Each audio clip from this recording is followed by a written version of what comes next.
develop one fighter for both services is expected to save approximately $1 billion. Meanwhile, the services are purchasing the Phantom jet, the nation's finest tactical plane already in operation. The Navy and Marine Corps call this the F-4B, and the Air Force calls its version the F-4C. The Navy, like the Air Force, calls for scientists as well as flyers and sailors, but insists on individual fitness to meet the requirements of a modern Navy. In the past year, 2 nuclear submarines surfaced at the North Pole after traveling under the polar ice pack to the top of the world. The skippers of the Skate and Sea Dragon exchanged greetings on the ice in another achievement demonstrating the far-ranging mobility of the nuclear submarine fleet. We are increasing the number of Polaris submarines. By late 1964 or early 1965, we'll have 29 in commission.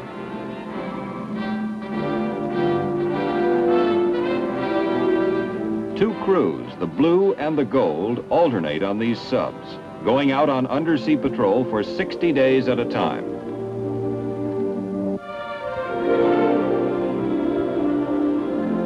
This year, more fleet ballistic missile submarines increase our nuclear deterrent powers on the 7 seas. On station, each is ready to fire Polaris missiles from hidden launching platforms.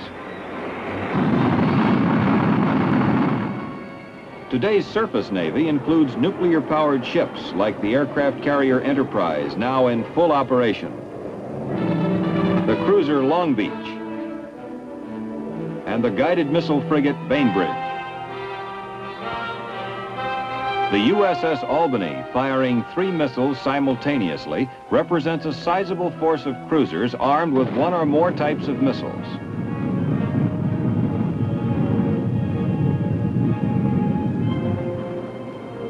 The Navy, too, is training small units for lonely and dangerous missions, men who must perform a variety of skills, often in more than one environment.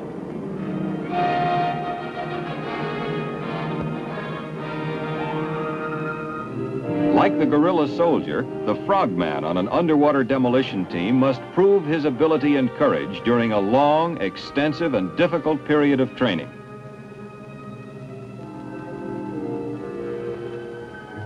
Great emphasis in 1962 was given to the Army's Special Forces, a select group of individual fighting men. These U.S. guerrilla fighters are twice volunteers, first as paratroopers, then for hazardous duty with Special Forces.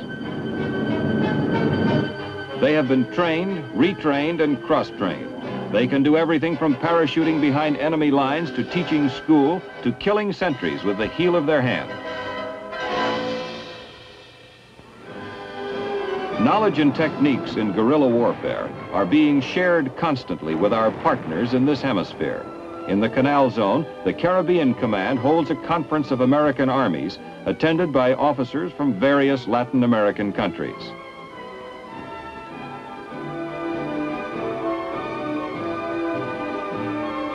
Back at the Inter-American Defense College in Washington, our friends from south of the border take high-level staff courses, which range from conventional war to meeting the guerrilla challenges of Castro-type communists.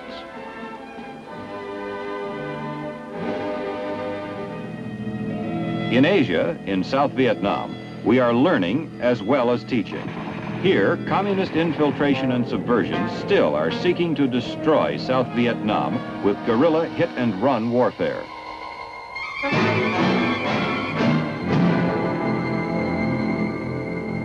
As the free Vietnamese fortify their villages against the attacks of guerrillas, this warfare becomes strongly reminiscent of the American past.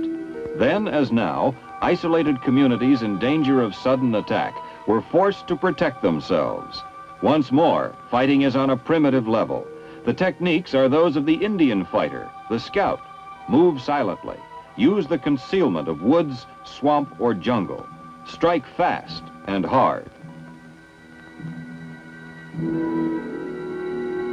Francis Marion, the Swamp Fox, and before him, Rogers Rangers. There have been many precedents in our history for some of the fighting methods demanded today.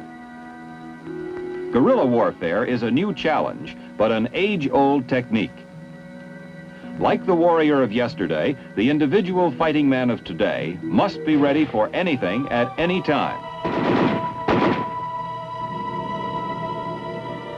We cannot forget that behind all of our defense effort is the individual man.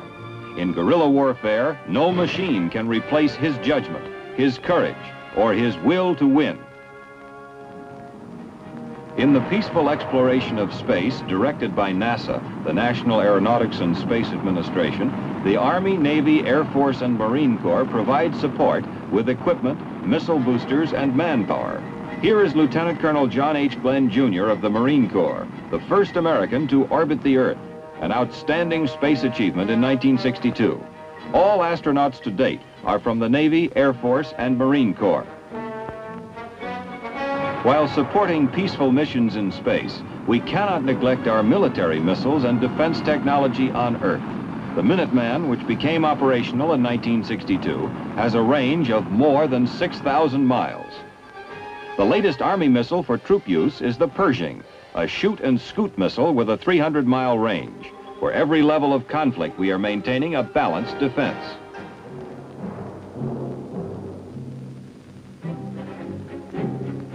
The Air Force Atlas, one of SAC's operational missiles, is also very much on the job. It doesn't look real, but this is the actual film of an Atlas separating from its booster in space, literally out of this world. It was taken by a special high-speed camera inside the Atlas itself.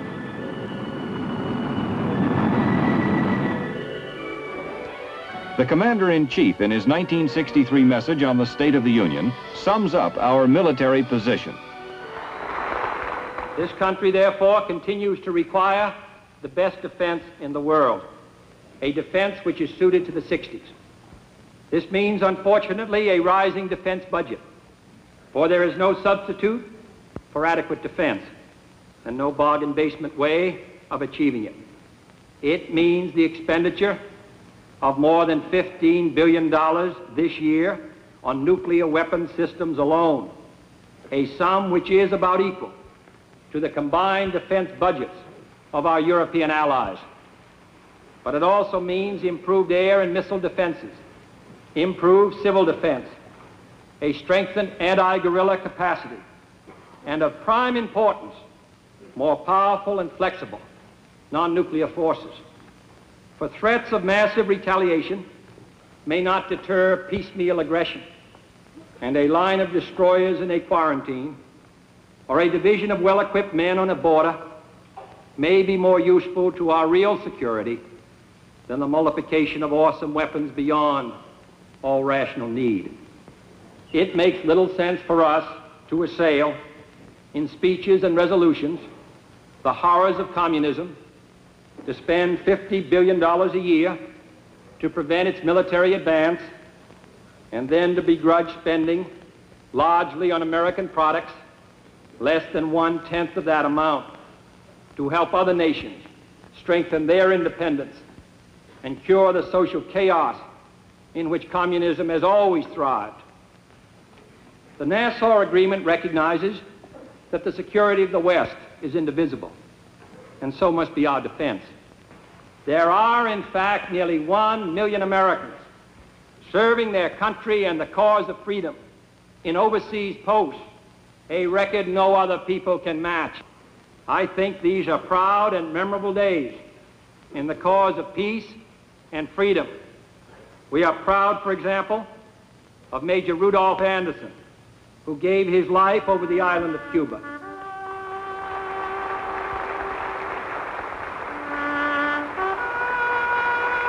We salute Specialist James Allen Johnson, who died on the border of South Korea. We pay honor to Sergeant Gerald Pendle, who was killed in Vietnam. They are among the many who in this century, far from home, have died for our country. Our task now, and the task of all Americans, is to live up to their commitment. With thanks to Almighty God for seeing us through a perilous passage, we ask His help anew in guiding the good ship Union. The United States can be proud of our armed forces, alert to meet every challenge. The spirit that safeguards our country is the will to serve and the will to win of everyone in uniform. Each knows the mission, defense of freedom everywhere, which means defense of our own America.